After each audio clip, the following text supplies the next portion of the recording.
Ya, selamat sore semuanya. Kali ini Bapak akan membahas beberapa soal dari tryout ketiga kompetisi IMC. Nah, soal yang pertama, bentuk soalnya seperti ini. Carilah nilai Y yang memenuhi sistem dua persamaan berikut. Ya, jadi ini sebenarnya adalah sistem persamaannya. Karena dia X-nya pangkat 2, berarti ini bukan sistem persamaan linear dua variabel. Ya, tetapi tetap bisa kita kerjakan dengan cara sistem persamaan linear dua variabel. Nah, caranya bagaimana? Nah, karena kalian belum belajar sistem persamaan, maka sebenarnya prinsipnya sistem persamaan itu adalah salah satunya kita mengeliminasi atau menghilangkan salah satu variabel yang ada. Nah, ini kan variabelnya ada dua.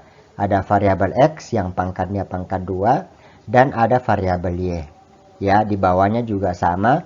Ada variabel X yang pangkatnya pangkat 2 dan ada variabel Y. Nah, kita mau hilangkan, kita mau eliminasi salah satu dari dua persamaan ini. Entah variabel X kah, entah variabel Y-nya kah. Ya, tetapi kalau kita mau mengeliminasi kedua persamaan tersebut, ya kalau kita mau mengeliminasi variabel tersebut, maka kita harus pastikan dulu koefisien dari variabel tersebut sama, ya. Di sini X kuadrat koefisiennya 2, di sini X kuadrat koefisiennya 1, ya. Di sini Y koefisiennya positif 2, di sini Y koefisiennya minus 1, ya. Jadi belum sama koefisiennya. Oke. Nah, kemudian kita pilih variabel yang kita mau eliminasi yang mana. Karena di sini yang dicari adalah nilai Y, maka sebaiknya yang kita eliminasi adalah X-nya. Ya. Nah, bagaimana caranya supaya koefisiennya sama? Ini 2, ya. Berarti supaya koefisiennya ini 2, berarti persamaan yang pertama kita kali dengan 2. Nah, menjadi 2x kuadrat 2y kali 2 berarti positif 4y minus 5 kali 2 minus 10 sama dengan 0, ya. Kemudian persamaan kedua tetap, ini berarti kita kali 1, ya kan. 2x kuadrat kali 1 tetap nilainya 2x kuadrat. Minus Y kali 1 juga tetap minus Y. Minus 20 kali 1 juga tetap minus 20. Ini sama dengan 0. Nah, yang tadi ini minus 10, ya. Minus 10. Oke, sudah sama koefisien dari X pangkat 2-nya. Nah, berarti kita tinggal lihat. Oh, karena tandanya sama-sama positif, berarti kita kurang supaya dia tereliminasi atau dia jadi 0. 2x pangkat 2 kurang 2x pangkat 2. Ya, dia tereliminasi, ya, dia jadi 0. Kemudian 4y kurang minus y. Ya, jadi 4y kurang minus y. Berarti tandanya kita kalikan dulu. Minus kali minus itu positif, sehingga kita dapat 4y tambah y menjadi 5y. Minus 10 kurang minus 20. Oh, ini minus kali minus jadi positif, ya. Berarti minus 10 tambah 20 berarti berapa? Tambah 10.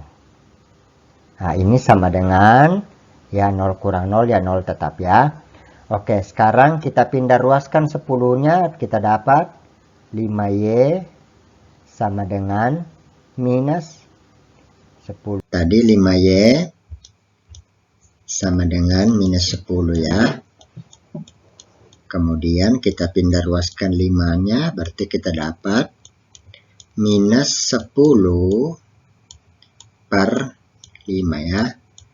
Nah, minus 10 dibagi 5 itu sama dengan minus 2. Nah, sehingga kita dapat nilai Y-nya sama dengan minus 2.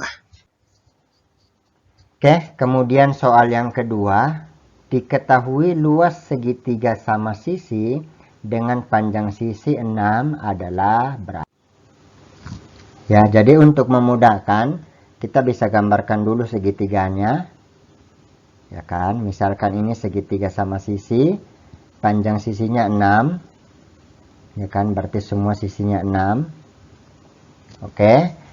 Nah, kita disuruh mencari luas segitiga ini. Nah, kita ingat luas segitiga itu sama dengan alas kali tinggi per 2. Nah, ini rumus dasar dari luas segitiga ya. Kita sudah ketahui alasnya, yaitu 6. Kita anggap ini adalah alasnya yang di bawah, 6. Tetapi kita belum ketahui tingginya.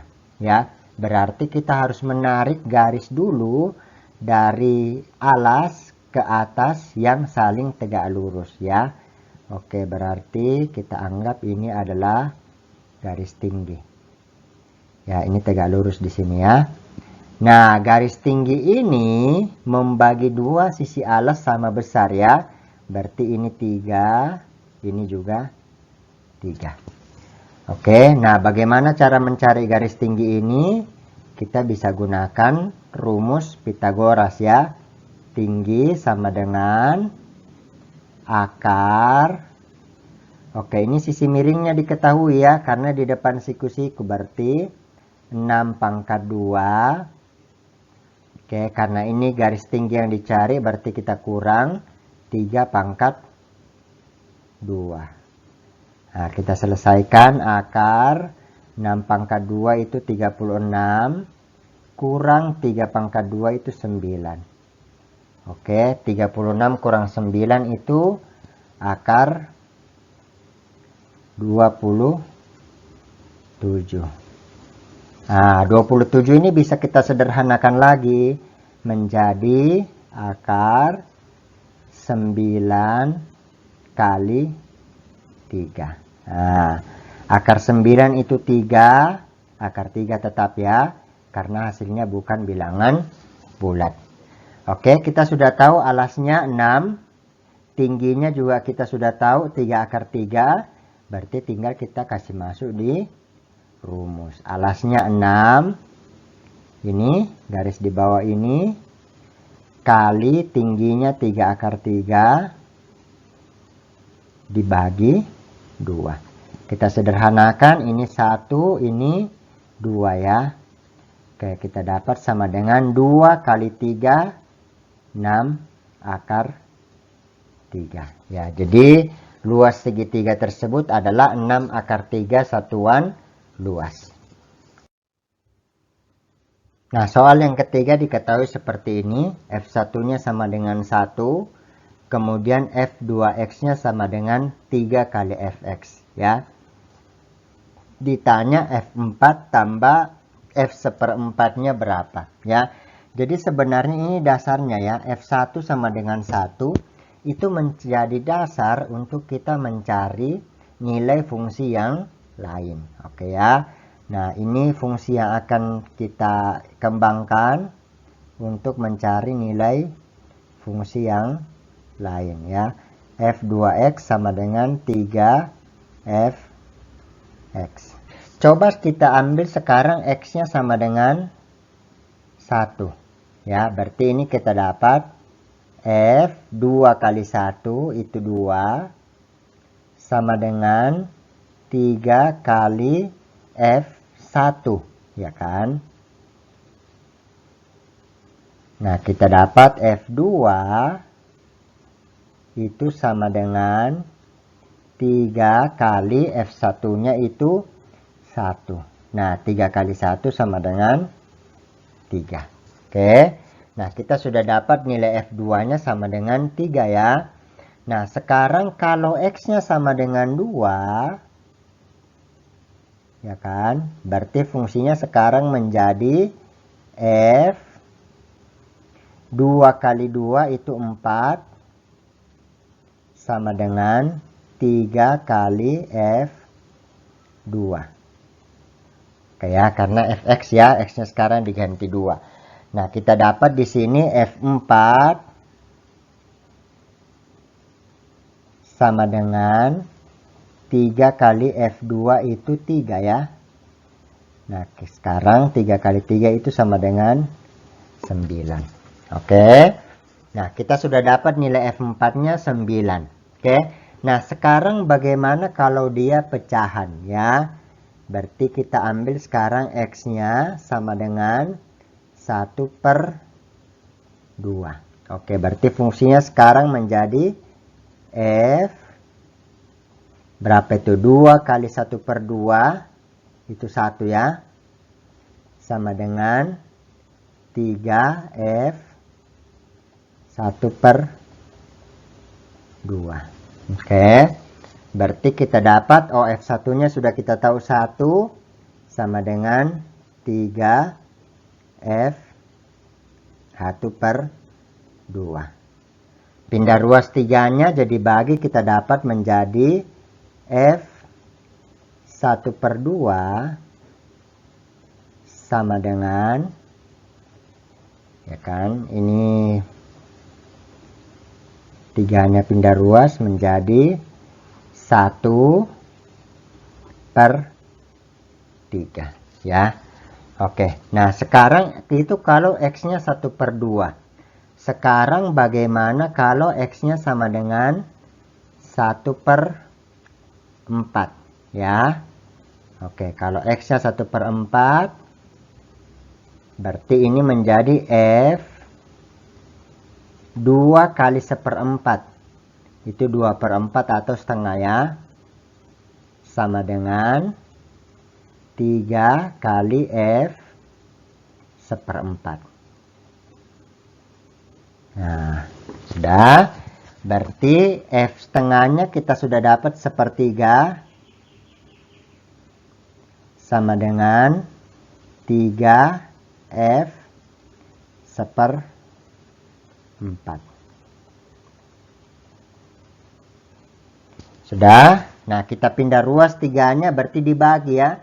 1/3 dibagi 3. Nah, berapa itu 1/3 dibagi 3? Berarti kita dapat F 1/4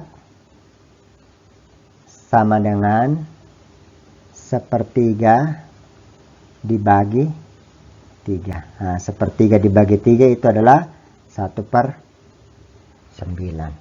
Oke, kita sudah dapat F4-nya 9, F1/4-nya 1/9. Ya, berarti kita tinggal operasikan, tinggal masukkan angkanya. 9 tambah 1/9. Oke, ini sama aja dengan 9 1/9 ya. Nah, 9 1/9 itu berapa? 9 kali 9, 81 tambah 1, 82/9. Oke, jadi ini adalah hasil dari F4 tambah F1/4.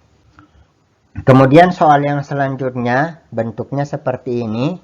N sama dengan 11 ditambah 2N per M tambah 2. Di mana M dan N itu adalah bilangan bulat positif. 1, 2, 3, 4, 5, dan seterusnya ya. Ditanya M tambah N-nya berapa. Oke, kita rubah dulu bentuknya ini, ya kan. M tambah 2-nya boleh kita kalikan ke sebelah sana. Sehingga menjadi N kali M tambah 2 sama dengan 11 tambah 2N.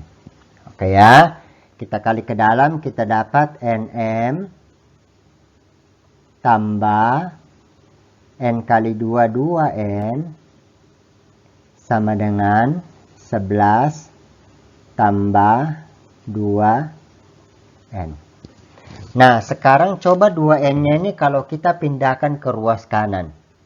Oke, bentuknya menjadi NM sama dengan 11 tambah 2N.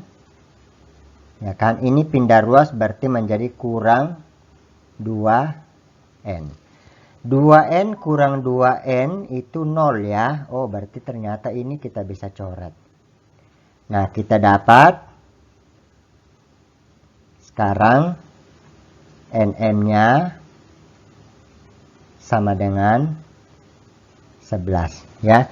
Nah, karena ini perkalian N kali M sama dengan 11. Oh, berarti boleh juga dong 11-nya kita rubah jadi bentuk perkalian. Kita dapat N kali M sama dengan 11 kali 1. Ya kan? Atau 1 kali 11. Ya, berarti dua bilangan dikalikan itu adalah 11 kali 1 atau 1 kali 11.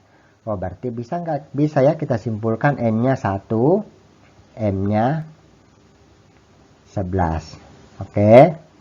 Boleh kita balik? Boleh ya, tentu saja. Boleh kita balik M-nya 11, N-nya 1. Oke. Sudah selesai? Belum sebenarnya. Kamu harus menguji lagi apakah benar. Ya kan? Coba kita uji yang N-nya 1, M-nya 11 ya. Cocok nggak?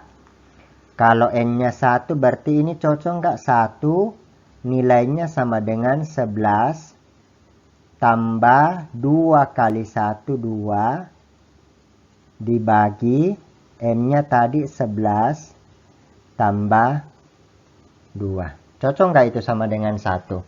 11 kali tambah 2, 13 per 11 tambah 2, 13. Cocok ya, nilainya sama dengan 1. Ya, nanti selanjutnya kamu boleh uji M-nya 11, N-nya 1 cocok nggak ya. Yang jelas kita sudah dapat N-nya 1, M-nya 11. Sebenarnya ini akan sama juga ya. Tetap ini akan memenuhi kalau M-nya 11, N-nya 1. Sehingga berapa nilai M tambah N? Ya, berarti 11 tambah 1. 11 tambah 1 sama dengan 12. Oke, ini hasilnya ya. Oke.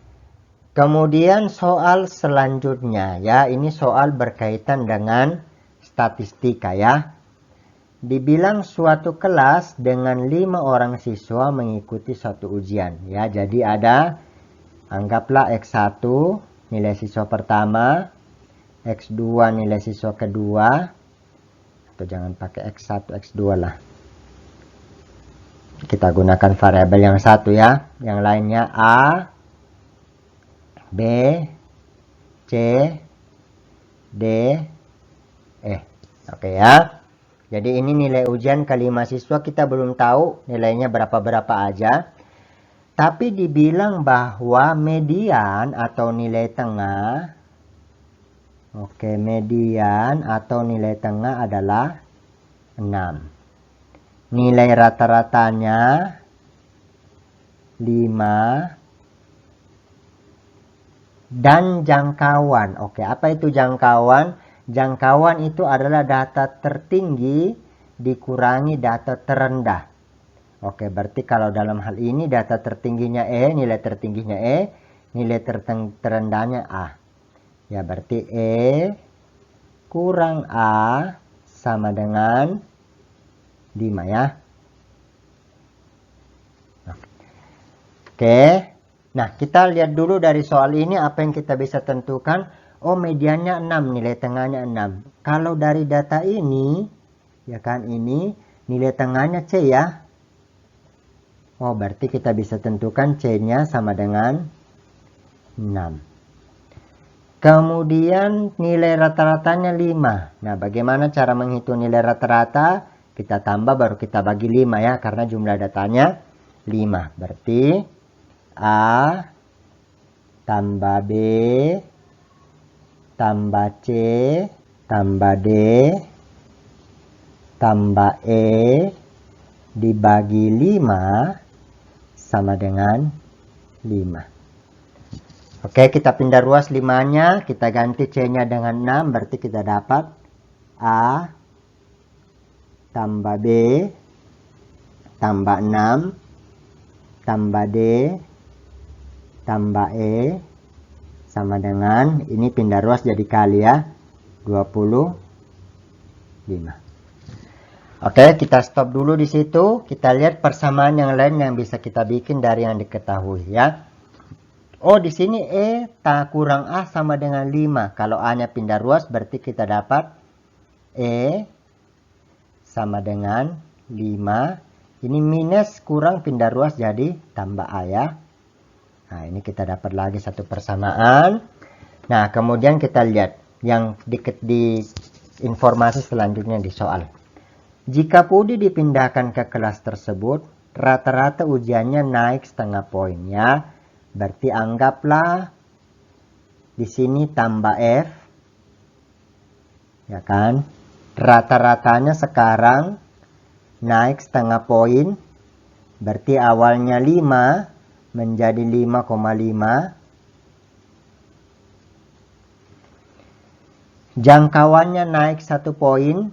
Berarti sekarang E kurang, oh bukan E ya, karena nilai tertingginya sekarang adalah F ya. F kurang A sama dengan 6. Dan mediannya tetap. Mediannya sama dengan 6 berarti. Ya. Pak, kenapa kita bisa simpulkan kalau nilai Budi yang nilai yang tertinggi? Karena ketika nilai Budi dimasukkan, jangkauannya naik. Ya. Jadi kalau nilai Budi ada di tengah, pasti jangkauannya tidak akan naik. Kenapa? Karena E kurang A, pasti nilainya akan tetap sama. Ya, jadi kita bisa pastikan bahwa nilainya Budi, ya kan, itu paling tertinggi. Ya, ini tidak mungkin nilainya Budi yang jelas tidak mungkin paling terendah. Karena kalau dia paling terendah, pasti jangkauannya akan turun. Ya, oke. Nah, kita coba mulai berangkat dari median ya. Sekarang kalau datanya 6,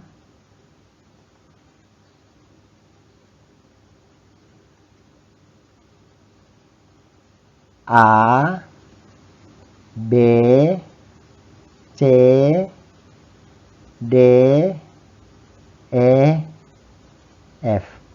Maka data tengahnya sekarang ada 2 ya. Ada C dengan D. Betul ya. C-nya sudah diketahui 6. Maka supaya mediannya tetap 6, karena kalau ada 2 di sini berarti kita harus rata-rata, kita harus jumlahkan kemudian bagi 2. Supaya dia tetap 6, maka kita bisa pastikan bahwa D-nya pasti 6. Kenapa? Karena kalau 6, pasti mediannya naik. Misalkan saja 6,1.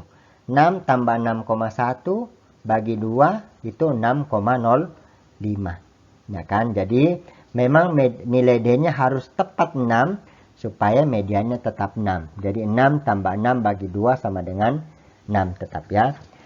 Oke, kemudian nah dari sini kita dapat AF-nya sama dengan 6 tambah A. Oke ya. Nah, kita sudah dapat beberapa persamaan, ya kan? Kemudian kita sekarang tinggal memanipulasi bentuk aljabar atau bentuk persamaannya. Oke, kita tuliskan ulang semua yang diketahui tadi, ya. Rata-rata yang baru diketahui tadi 5,5 setelah Budi bergabung. Kemudian F-nya juga kita tahu 6 tambah A.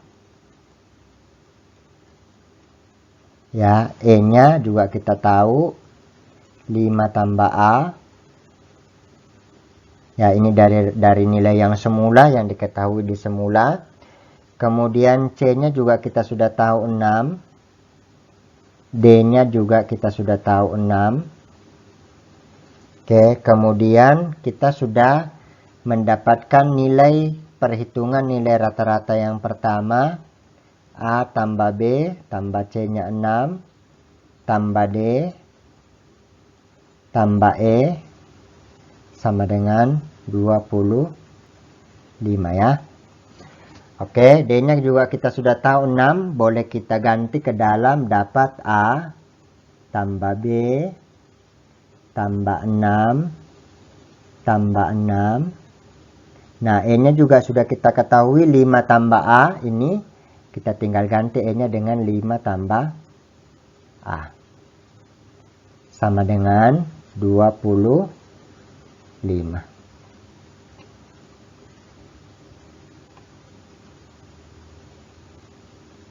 Oke, nah ini kita operasikan yang sejenis. A tambah A itu 2A tambah B, karena tidak ada yang sejenis dengan B, tambah 6 tambah 6 tambah 5 itu 17 ya, sama dengan 25. Kita dapat 2A tambah B sama dengan pindah ruas 17-nya, ini tambah pindah ruas jadi kurang, berarti 25 kurang 17 sama dengan 8. Nah, sekarang kita berangkat dari rata-rata yang baru yang diketahui 5,5.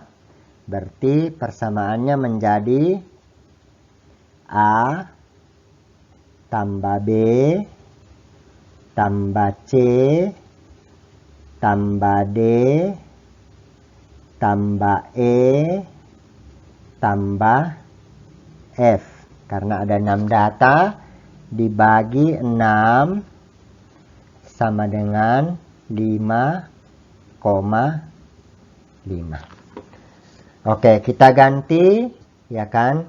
Di sini kita dapat B-nya, kalau kita pindah ruaskan A-nya berarti dapat 8. Ini positif, pindah ruas jadi negatif.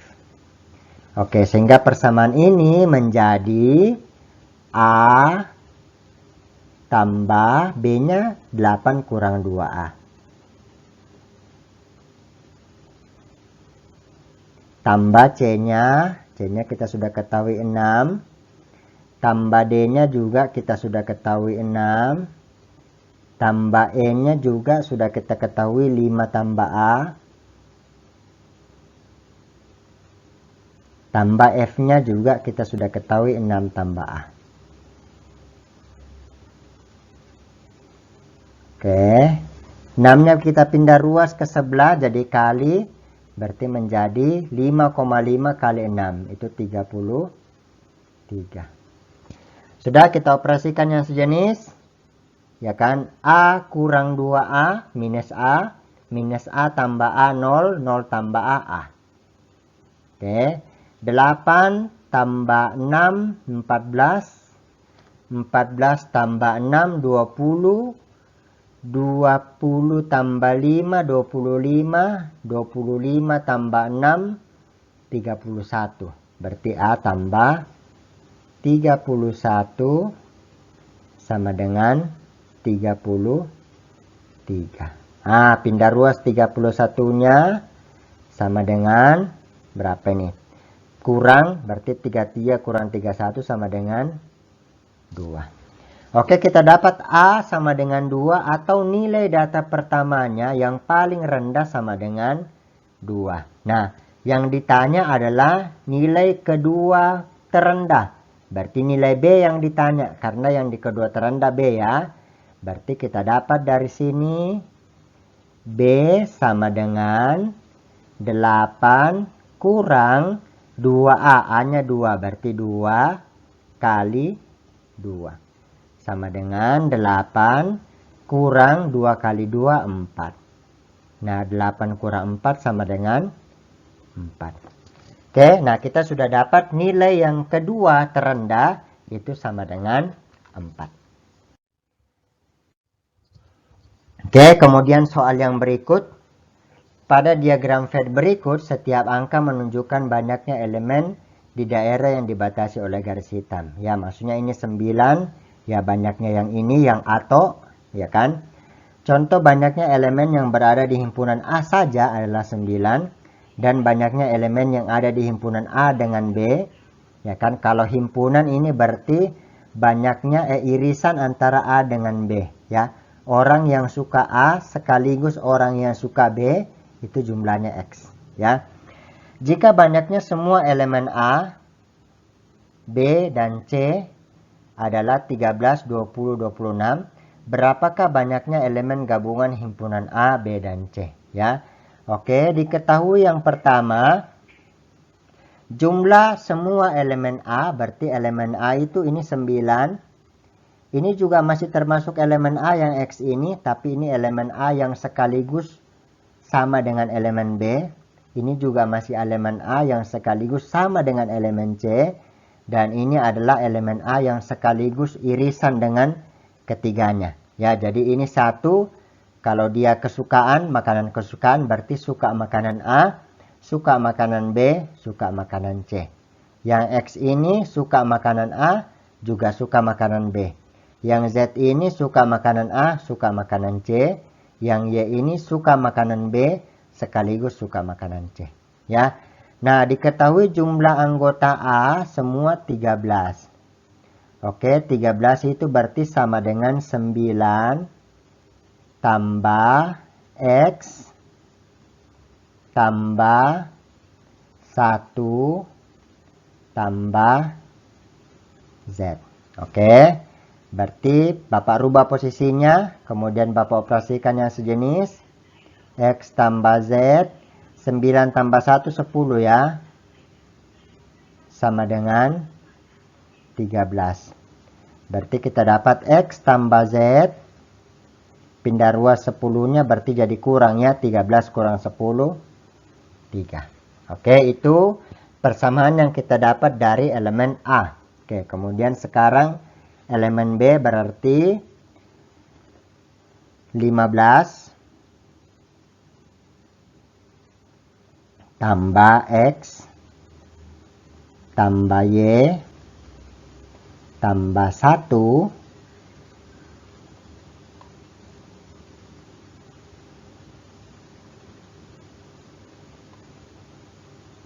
ini tambah Y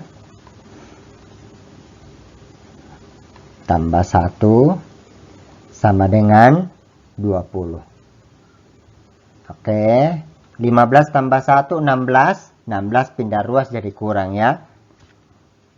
Sehingga kita dapat X tambah Y sama dengan 4. Oke, kemudian yang C dengan cara yang sama, 20 tambah Y tambah Z tambah 1 sama dengan 26. Nah, kita dapat berarti 20 tambah 1, 21, berarti Y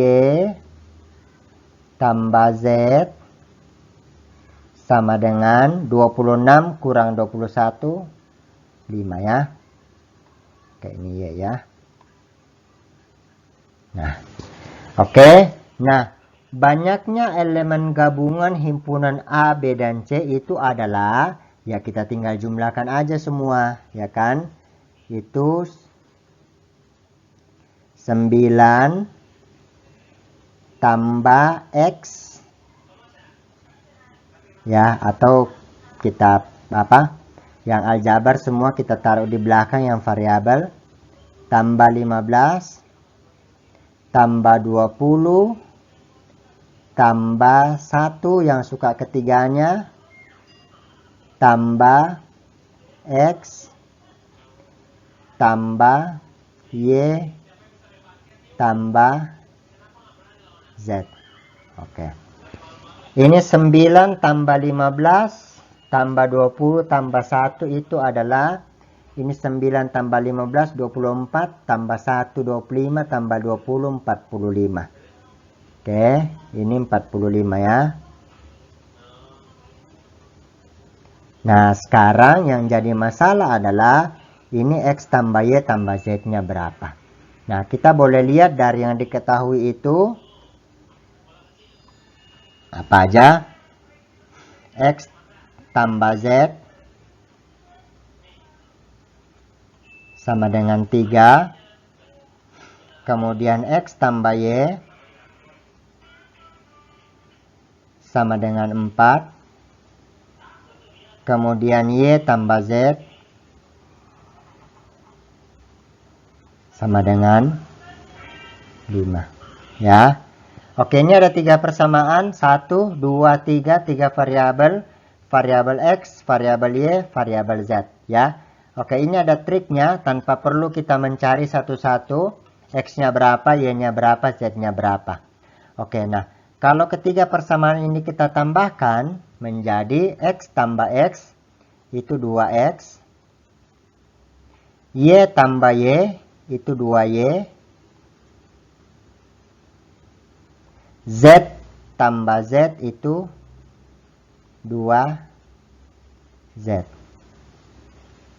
Oke, sama dengan, bawa sini ya, 3 tambah 4 tambah 5 itu 12 ya. Nah, sudah. Oke, ada 2, 2, 2. 2X, 2Y, 2Z ya.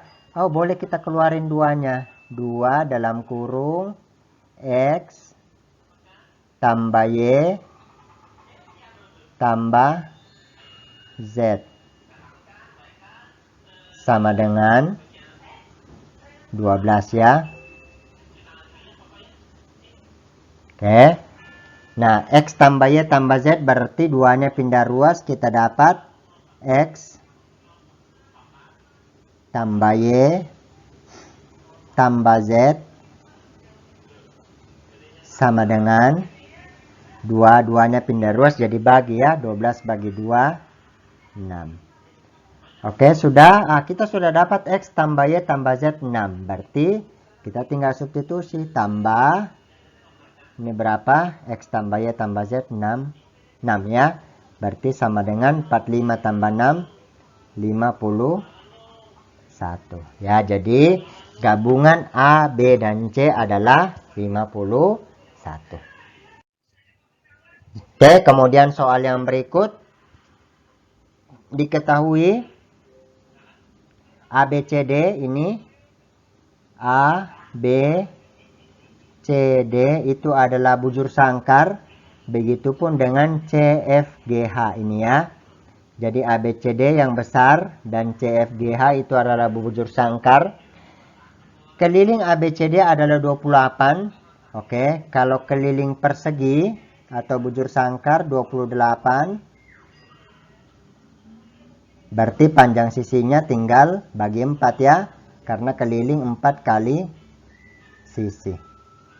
Oke, sama dengan 7. Oh, berarti ini 7 ya. Oke, berarti F-nya juga 7. DC-nya 7. Dan EGHD. EGHD. Berarti yang bawahnya diketahui juga kelilingnya 26. Ya. Nah, yang persegi kecil ini kita tidak tahu kelilingnya. Berarti otomatis juga kita belum bisa menentukan panjang sisinya. Tapi kita bisa misalkan dengan variabel. Ya. Oh, anggap aja panjang sisinya X. Atau berarti nanti kelilingnya 4X. Oke. Nah, ini membentuk bangun EGHD itu adalah bangun persegi panjang ya. Oke, rumus kelilingnya persegi panjang adalah 2 kali panjang tambah lebar ya. Oh, diketahui kelilingnya sama dengan 26. Nah, kita sudah dapat persamaan matematikanya. Kita tinggal selesaikan. 2 panjangnya itu adalah 7 tambah X, ya kan? Karena EF-nya 7, FG-nya X. Ya, berarti panjangnya 7 tambah X. Oke, lebarnya ke bawah itu X ya.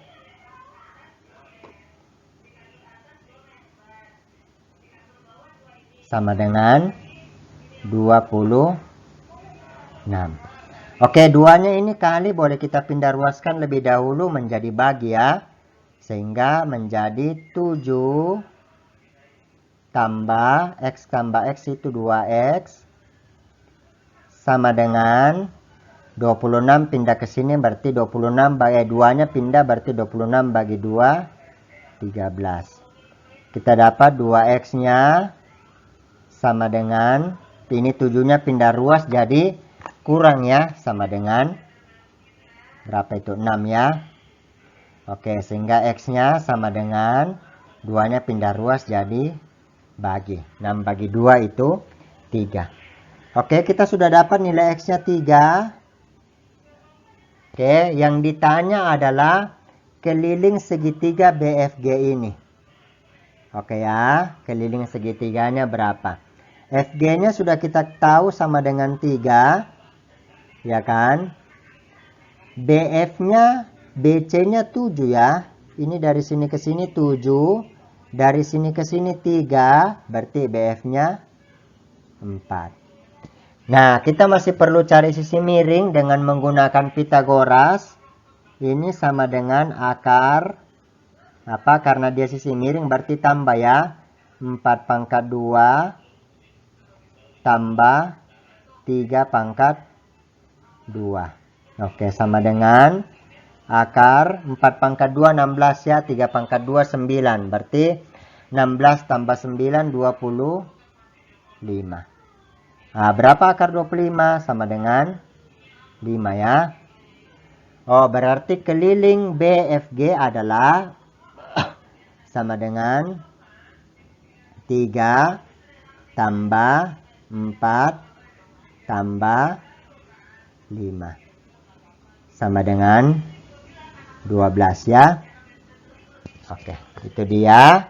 Kemudian, nah soal yang terakhir yang Bapak bahas untuk hari ini, ya, ini ada sebuah operasi, ya, bulat A bulat B sama dengan A kali B kurang B. Diketahui M bulat N, di mana Mn-nya adalah bilangan bulat positif, berarti 1, 2, 3, dan seterusnya, sama dengan 7, ya. Oke, kalau kita masukkan ke rumus, ya, dikali dulu ya, berarti Mn kurang yang paling belakang berarti kurang N sama dengan 7. Nah, ini namanya kita faktorkan. N-nya kita keluarkan, kita dapat N dalam kurung, berarti tinggal M. Di sebelahnya habis itu 1, karena ini konteksnya kita membagi, mengali, sama dengan 7. Oke. Ya, jadi coba kita kali masuk ulang. N kali M, Mn. N kali min 1, min N. Sama ya, sama dengan 7. Oke, prinsipnya ini sama dengan soal sebelumnya. Karena ini perkalian, kita cari perkalian dua bilangan yang hasilnya 7. Ya, ini bisa 7 kali 1. Bisa 1 kali 7. 3,5 kali 2 boleh enggak? Tidak boleh ya, karena M dan N adalah bilangan bulat positif. Oke, berarti ada dua kemungkinan, N-nya bisa 7, M-nya bisa 1, N-nya bisa 1. Ya, jadi N-nya pasti dua kemungkinan 7, kemudian Mn-nya juga bisa 1.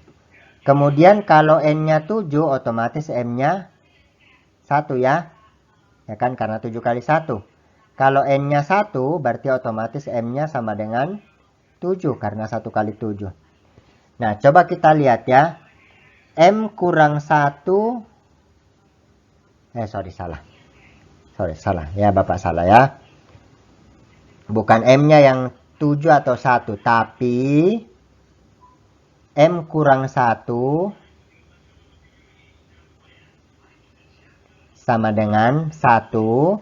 Kalau N-nya 1, berarti M kurang 1 sama dengan 7. Ya kan? Karena 7 kali 1 itu 7. 1 kali 7, 7 ya. Ini boleh 7. Kalau ini 7, berarti ini 1. Kalau ini 1, berarti yang belakang 7. Nah, coba kita lihat. Kalau M kurang 1 sama dengan 1, M-nya berapa ini? M sama dengan 2 ya. Oke. Kalau M kurang 1 sama dengan 7, berarti M-nya sama dengan 8 ya. Oke, nah kita tinggal cari M tambah N-nya 7 tambah 2, 9. Atau 1 tambah 7, 1 tambah 8, 9. Ya, oke, dua-duanya memenuhi ya. Maka kita dapat M tambah N-nya sama dengan 9. Oke, sekian pembahasan soal kita pada hari ini. Nanti selanjutnya Bapak akan posting lagi pembahasan soal-soal IMC tryout-nya yang lain.